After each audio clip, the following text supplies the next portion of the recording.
बहुत स्वागत है आप सभी का। आपके साथ मैं हूं ममता तिवारी। शुरुआत इस बुलेटिन की करते हैं। सबसे पहले बड़ी खबर जोधपुर से इस वक्त आपको देंगे। आज जोधपुर जाएंगे सीएम भजनलाल। एम्स के दीक्षांत समारोह में शामिल होंगे, बीजेपी कार्यकर्ताओं को संबोधित करेंगे। मेडिकल ऑडिटोरियम में बैठक लेंगे सीएम भजनलाल। केंद्रीय चिकित्सा मंत्री भी आएंगे जोधपुर। तो बड़ी खबर आपको दे रही है, मेडिकल ऑडिटोरियम में बैठक लेंगे सीएम भजनलाल। एम्स के दीक्षांत समारोह में शामिल होंगे। संवाददाता रंजन दवे फोनलाइन पे हमारे साथ है। रंजन, आज जोधपुर सीएम का कार्यक्रम रहने वाला है, क्या रूट है और किस तरीके की तैयारियां और क्या क्या कार्यक्रम है? देखिए, निश्चित तौर पर भजनलाल सरकार का ये दूसरा दौरा रहेगा जोधपुर में। इससे पहले पश्चिमी राजस्थान हस्तशिल्प उत्सव के लिए ये यहाँ पहुंचा रहे थे और आज का जो दौरा रहने वाला है वो एम्स में जो दीक्षांत समारोह है, चौथा दीक्षांत समारोह है, उसमें अपनी भूमिका निभाने आएंगे और शिरकत करेंगे। इसके साथ साथ केंद्रीय मंत्री मनसुख मावड़िया जो हैं वे भी यहाँ मौजूद रहने वाले हैं। केंद्रीय जल शक्ति मंत्री गजेंद्र सिंह शेखावत भी इस दौरे में यहाँ शामिल होने वाले हैं। एम्स का चौथा दीक्षांत समारोह है जहाँ तकरीबन 22 मेधावी छात्रों को स्वर्ण पदक के साथ साथ तकरीबन 780 ऐसे विद्यार्थी हैं जिनको है जो डिग्री बांटी जाएगी, उस कार्यक्रम में शिरकत करने आने वाले हैं। इसके अलावा सवेरे 10 बजे आने का एक संभावित कार्यक्रम बताया गया और उसके बाद में एक रैपिड दौरा जो है इसे कहा जाएगा कॉन्वोकेशन में शामिल होंगे और उसके बाद में 1-2 घंटे का समय रिजर्व रखा गया है जिसमें अधिकारियों के साथ में बैठक है, तो पार्टी के जो वरिष्ठ लोग हैं उनके साथ चर्चा का कार्यक्रम रहने वाला है और बाद में भारतीय जनता पार्टी के जो कार्यकर्ता हैं उनके साथ संवाद का कार्यक्रम जो है मेडिकल ऑडिटोरियम में रखा गया है। उसमें भारतीय जनता पार्टी के जो कार्यकर्ता हैं उनके साथ में संवाद करेंगे और निश्चित तौर पर जैसे कि आगामी लोकसभा चुनाव आने वाले हैं उसको लेकर के किस तरीके की कार्य योजना रहने वाली है, कार्यकर्ताओं में जोश का संचार बढ़ने का जो कार्य है वे भी करेंगे और उसके बाद में वापस जयपुर जाने का कार्यक्रम सामने आया है। तो मूलतः अभी तक जो संभावित कार्यक्रम आया है उसके तहत 10 बजे के आसपास मुख्यमंत्री भजनलाल शर्मा यहाँ जोधपुर आएंगे और उसके बाद में आगे जिस तरीके का कार्यक्रम है उसमें शामिल होंगे। ठीक है रंजन, बहुत धन्यवाद आपका तमाम जानकारी के लिए। तो साफ है कि आज एक कार्यक्रम है और 10 बजे पहुंच जाएंगे जोधपुर सीएम। उसके बाद एम्स में जाएंगे, एम्स के दीक्षांत समारोह में शामिल होंगे और कार्यकर्ताओं से संवाद करेंगे। चलिए आगे बढ़ते हैं। बाड़मेर से बड़ी खबर देंगे। लोकसभा चुनाव की तैयारियों में कांग्रेस जुटी है। बाड़मेर में आज कांग्रेस की एक बड़ी बैठक रहने वाली है। लोकसभा चुनाव को लेकर रणनीति पर मंथन और पीसीसी चीफ डोटासरा, प्रभारी रंधावा शामिल होंगे। नेता प्रतिपक्ष टीकाराम जूली भी रहेंगे मौजूद। प्रत्याशियों के चयन से पहले पार्टी कर रही चिंतन मंथन। तो जानकारी इस वक्त आपको बड़ी दे रही है। विधानसभा चुनाव में हार के बाद अब कांग्रेस के ऊपर क्योंकि दबाव है, तो ऐसे में लोकसभा चुनाव को लेकर रणनीति पर मंथन शुरू हो गया है। कांग्रेस के जो वरिष्ठ नेता हैं वो लगातार अब दौरा कर रहे हैं। बाड़मेर में प्रत्याशियों के चयन को लेकर मंथन होगा। प्रेमदान संवाददाता फोनलाइन पे हमारे साथ है। प्रेमदान, लोकसभा चुनाव की तैयारी में जुटी है कांग्रेस, बड़ी बैठक आज रहने वाली है, क्या अपडेट? देखिए, बड़ी बैठक है कांग्रेस की और इस बात का आप देख सकते हैं क्योंकि प्रदेश अध्यक्ष जो है गोविंद सिंह डोटासरा और जो प्रभारी है रंधावा साहब और वो नेता प्रतिपक्ष टीकाराम जूली, तीनों यहाँ पर बैठक लेंगे और बड़ी बैठक, मैराथन बैठक लेंगे और इसके अंदर संभवतः प्रत्याशियों के चयन को लेकर के कांग्रेस कार्यकर्ताओं के अंदर एक नया उत्साह हो लोकसभा चुनाव, क्योंकि विधानसभा चुनाव के अंदर कांग्रेस को हार मिली है, उससे पार्टी के कार्यकर्ता जो उभरे और बाहर निकल करके इस लोकसभा के चुनाव की तैयारियों में लगे। इसको लेके बड़ी बैठक होने वाली है और अभी जो रात्रि विश्राम उनका था वो पचपदरा में था और आज दिन में 12 बजे करीब बाड़मेर पहुंचेंगे और उसके बाद में यहाँ पर बैठक लेंगे, जिसको लेकर पिछले 5-10 दिनों से लगातार कांग्रेस के कार्यकर्ता भी तैयारियों में जुटे हुए थे और इसमें बड़ी संख्या में कांग्रेस कार्यकर्ता जुटने वाले हैं। ठीक है, धन्यवाद आपका तमाम जानकारी देने के लिए। तो साफ है कि आज बीजेपी के तमाम कार्यकर्ता इस बड़ी बैठक में जुटेंगे और पहले से ही इसको लेकर पूरी तैयारियां की गई थी। बाड़मेर में प्रत्याशियों के चयन को लेकर मंथन इस बैठक में होगा।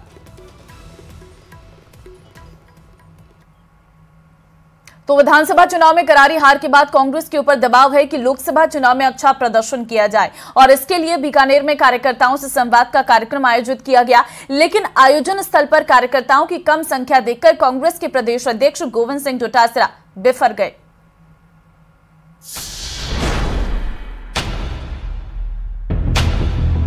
आप दोनों उसमें बुलाने में नाकामयाब रहे हो, ये हमारे संगठन के लिए ठीक है, ये अच्छी बात है। जिलाध्यक्ष जी, मैं दोनों को कह रहा हूं, आज की हाजिरी लीजिए, जो पदाधिकारी नहीं आए उसकी छुट्टी लीजिए।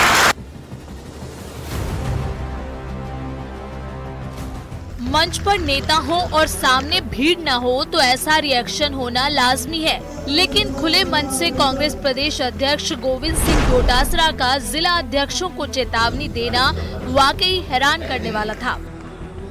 144 लोगों में से जो बिना कारण नहीं आए, आज शाम को उसकी चिट्ठी निकाल दो। दरअसल बीकानेर में लोकसभा चुनाव को लेकर पार्टी की तरफ से संवाद कार्यक्रम का आयोजन किया गया, लेकिन कार्यकर्ताओं की कम संख्या देखकर गोविंद सिंह डोटासरा आग बबूला हो गए और मंच से ही बीकानेर जिले के शहर और देहात अध्यक्षों को जमकर खरी खोटी सुनाई।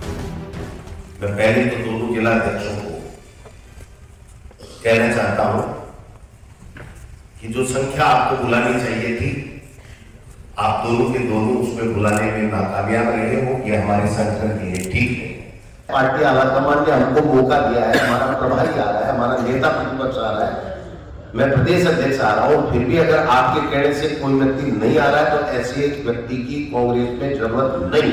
अगर हम काम नहीं कर सकते तो दूसरे को मौका दें। कार्यकर्ताओं से लोकसभा चुनाव को देखते हुए संवाद कार्यक्रम का आयोजन किया गया था। कई मुद्दों पर उनसे राय शुमारी करनी थी, लेकिन आयोजन स्थल पर संख्या बल कम देखकर उन्होंने साफ शब्दों में कहा, जो काम नहीं करना चाहता उसकी लिस्ट बनाकर भेजी जाए। दोबारा मीटिंग करेंगे और जो कांग्रेस में रहे, ईमानदारी से कांग्रेस के लिए काम करना चाहे, ऐसे लोगों की भर्ती करो, ऐसे लोगों को जोड़ो। मैं दोनों को कह रहा हूँ, आज की हाजिरी लीजिए, जो पदाधिकारी नहीं आए उसकी छुट्टी लीजिए।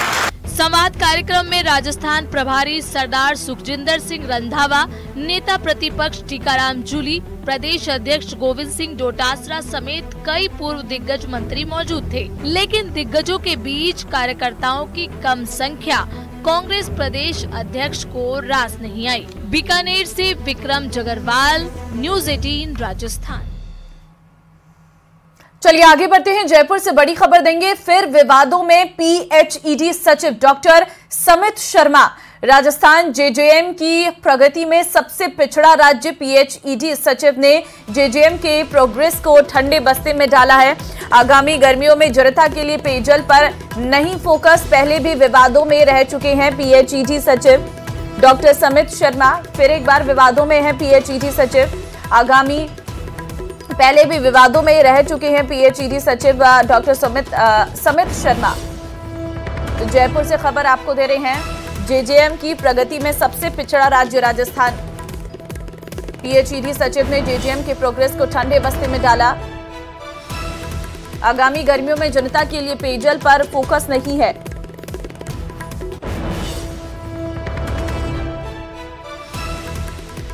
तो बार बार विवादों में जो है पीएचईडी सचिव डॉक्टर समित शर्मा आते हैं और एक बार फिर से उन पर आरोप लग रहा है कि जेजेएम के प्रोग्रेस को उन्होंने ठंडे बस्ते में डाल दिया। संवाददाता राकेश शर्मा फोन लाइन पे हमारे साथ है। राकेश, जेजेएम की प्रगति में सबसे पिछड़ा राज्य राजस्थान है, क्या वजह सामने आई है?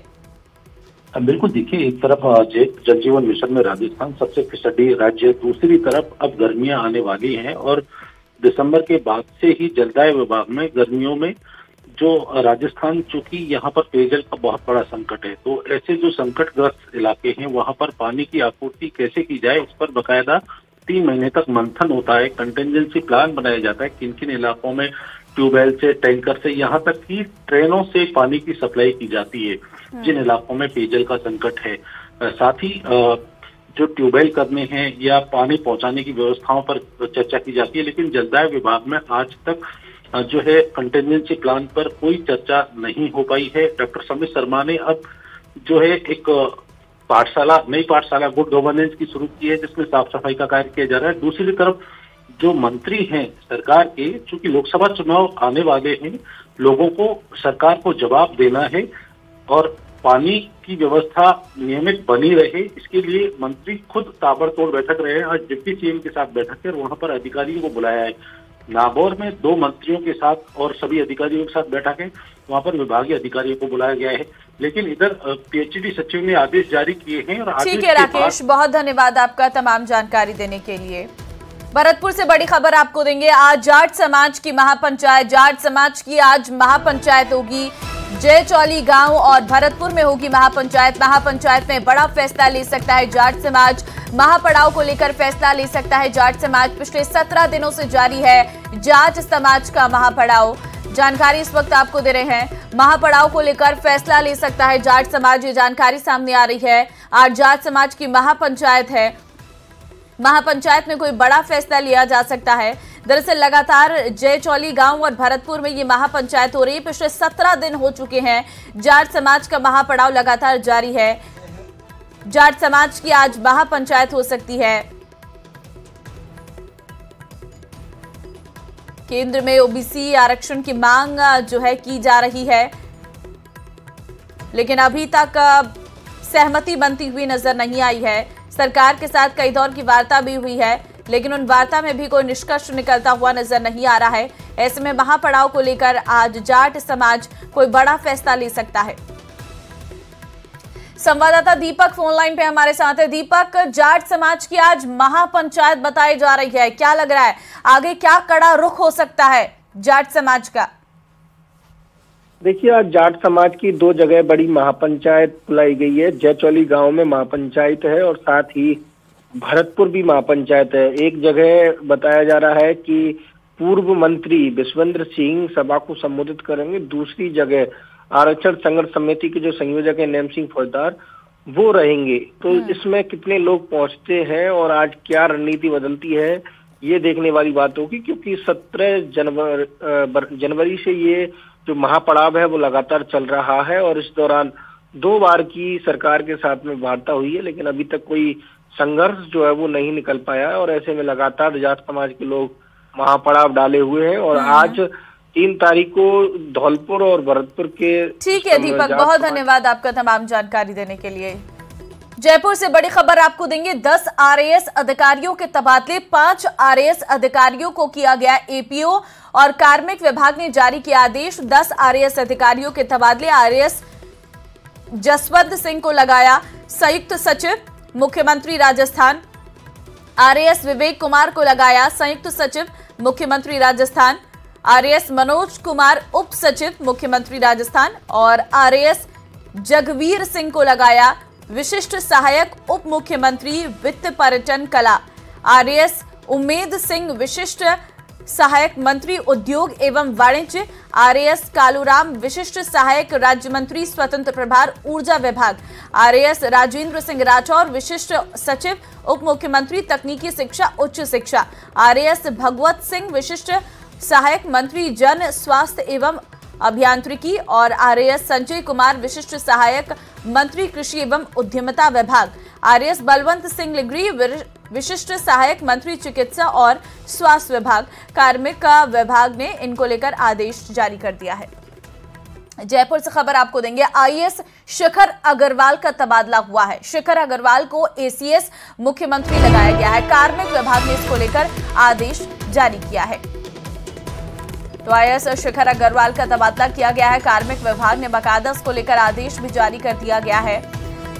तो तबादले लगातार जारी हैं। आईएएस शिखर अग्रवाल का नाम भी सामने आया है। एसीएस मुख्यमंत्री उन्हें लगाया गया है। बाकायदा इसके लिए जो आदेश हैं वो भी जारी कर दिए गए हैं। तो बड़े स्तर पर तबादले किए गए हैं। आपको बता दें जिसमें कई आईएएस अफसर, कई आईपीएस अफसर हैं जिन्हें बदला गया है। एक और अहम जानकारी आपको देते हैं। आईएएस नलिनी कठोतिया को मिली पोस्टिंग। अल्पसंख्यक मामलात विभाग में निदेशक पद की जिम्मेदारी। कार्मिक विभाग ने जारी किया आदेश। नलिनी को किया गया था एपीओ। सीएस ने जेडीए में औचक निरीक्षण के दौरान किया था एपीओ। तो बड़ी जानकारी, अल्पसंख्यक मामलात विभाग में निदेशक पद की जिम्मेदारी नलिनी को दी गई है। कार्मिक विभाग ने इसको लेकर भी आदेश जो है जारी कर दिया गया है। नलिनी को एपीओ किया गया था और सीएस ने जेडीए में औचक निरीक्षण के दौरान नलिनी को एपीओ किया था। लेकिन अब अल्पसंख्यक मामलात विभाग में निदेशक पद की जिम्मेदारी नलिनी कठोतिया को दी गई है और बाकायदा कार्मिक विभाग ने इसको लेकर आदेश भी जारी कर दिया है।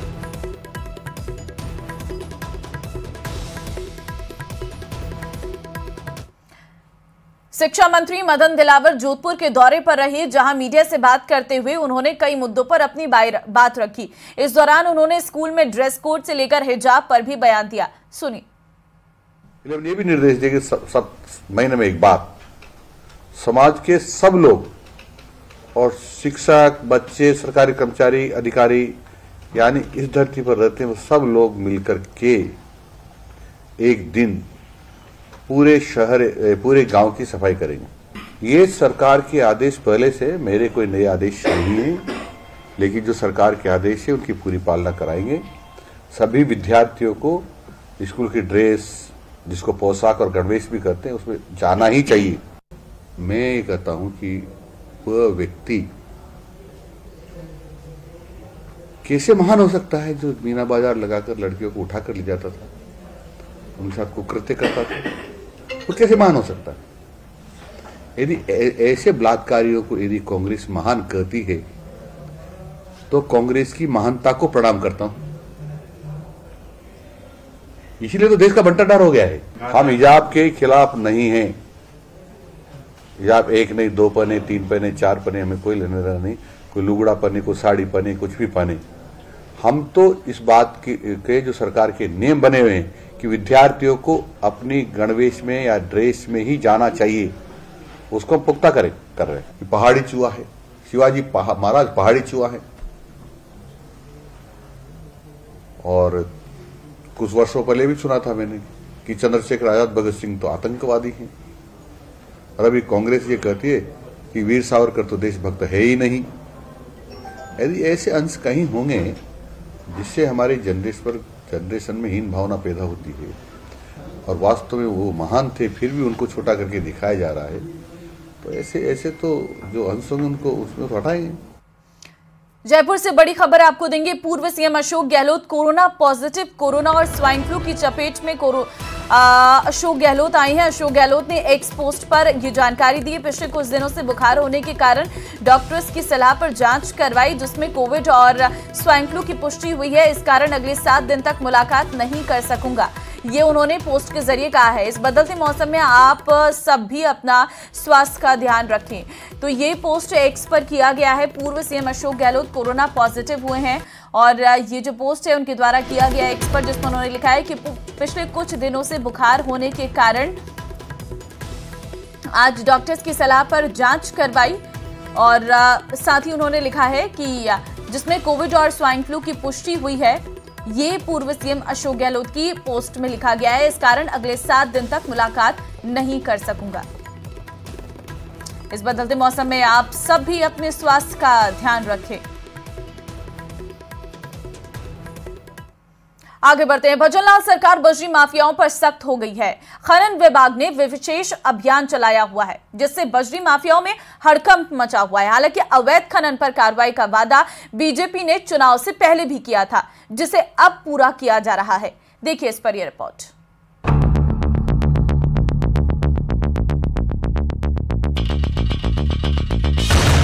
बजरी माफियाओं पर एक्शन। सरकार सख्त, माफिया पस्त। अवैध खनन पर सबसे बड़ी कार्रवाई।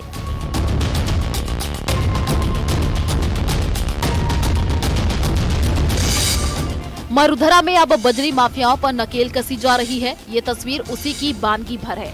खनन विभाग ने बजरी माफियाओं की कमर तोड़ने के लिए विशेष अभियान चलाया है।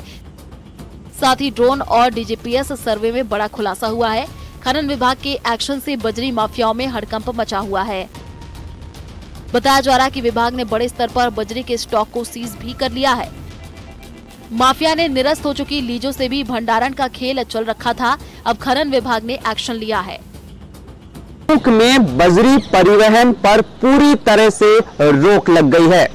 खनिज विभाग के ड्रोन सर्वे में भारी अनियमितता मिलने के बाद जिले के सभी 6 स्टॉक को खनिज विभाग ने सीज कर दिया गया है। जिसमें बजरी खनन के गोरख धंधे में लिप्त पाए गए 32 से ज्यादा लीज धारक पकड़े गए हैं। लाखों टन के अवैध भंडारण को सीज किया गया है। टोंक के सिर्फ 5 माइनिंग इलाकों में 16 लाख टन से अधिक अवैध खनन पकड़ा है। सीज की गई अवैध बजरी की कीमत 100 करोड़ रुपए से भी ज्यादा की बताई जा रही है।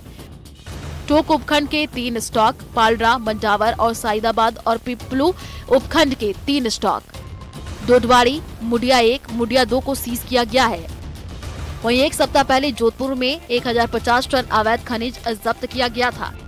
जो टोंक उपखंड में 3 बजरी के स्टॉक थे, पालड़ा, मंडावर और सईदाबाद, तो वहाँ हमने कल जो बजरी के स्टॉक को सीज किया है जब्त करके, और उसकी निगरानी के लिए संयुक्त टीम का गठन किया है। माइंस, पुलिस और राजस्व की टीम 8-8 घंटे की 3 पारियों में वहाँ निगरानी कर रही है उस स्टॉक का, और उसमें किसी तरह का बजरी परिवहन और निर्गमन ना हो, उसके लिए हमने वहाँ पे संयुक्त टीम का गठन करके उसकी निगरानी करवाई। और चलिए अब एक नजर आज की 10 बड़ी खबरों पर।